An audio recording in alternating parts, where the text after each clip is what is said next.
দিলে কি করবো? ও যে কমে দিবে আছে না এই যে উচ্ছৃঙ্খলতা আমাদের এটা মন্তব্য করলাম ধরে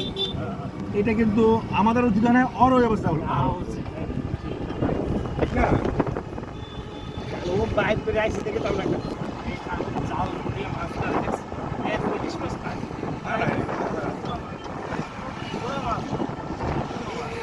পাইন ট্যাংরা এইসব কিন্তু টানি ইলিশ মাছের মধ্যে ইলিশ মাছের ডাল কিন্তু এরকম পালায় আমাকে ওইদিকে ইলিশ ধরে তো এই দেখি ওইরকম জাল পালাই যায় পরে আবার চারটা চলে মিলে টানে তাই নিয়ে উঠে পরে মাছ বাঁচবে ইলিশ পাওয়া যায়